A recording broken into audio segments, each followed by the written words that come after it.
আজকের ব্লগে তোমাদের সাথে শেয়ার করব আমার ছোট্ট রায়ের রাধারানী সাজের পেছনের আসল রহস্যটা।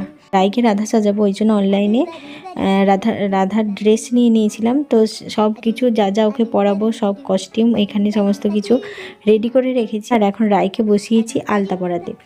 তো মানে রাধারানীর পায়ে আলতা না হলে তো ভালোই লাগবে না। রায় আলতা পরতে খুব ভালোবাসে, তো ওই জন্য ওকে এখন আলতা পরাচ্ছি।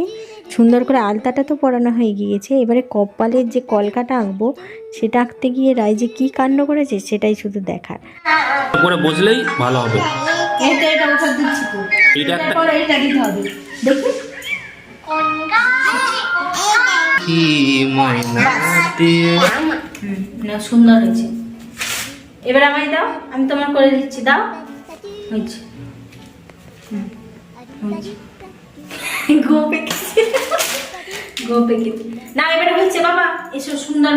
দেখতেই তো পেলে রায় হচ্ছে যে কপালের কলকাটা অনেক কষ্ট করে আঁকতে দিল, নিজে এঁকেছে, অনেক কিছু করেছে, তাও মুছে ভালো করে তবুও আঁকতে দিয়েছে। আর এখন আমি আর মা চলে আসছি রায়কে সাজাতে। তো আমি আর একা পারিনি, মাও আসছে, মা এসে দুজনে মিলে এখন রায়কে সাজাচ্ছি। তারপরে আবার বাবাও আসছে, তো বাবা এসে সবাই মিলে একটুখানি ওই রায়কে সাজানো হয়েছে। তারপরে ওই কিছু সেকেন্ডের জন্য ভিডিও শ্যুট করেছে, কোনো ছবি তুলতে দেয়নি, সঙ্গে সঙ্গে সব সাজ খুলে ফেলে দিয়েছে।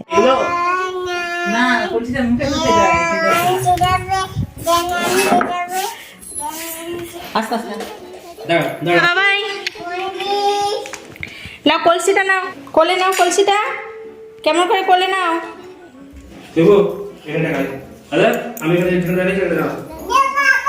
এই যে দেখো সমস্ত সাজ খুলে ফেলে রায়ের অবস্থা।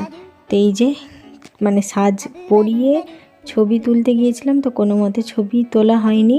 কাকুদের বাড়ি গিয়েছিলাম, সেখানেও তোলেনি। কাকুদের বাড়িতে তালের পরোটা হয়েছে, সেটাই খেতে খেতে এখন আমাদের রাধারানী বাড়ি ফিরছে। এসো রাধা, তালের পিঠে খেতে খেতে এসো।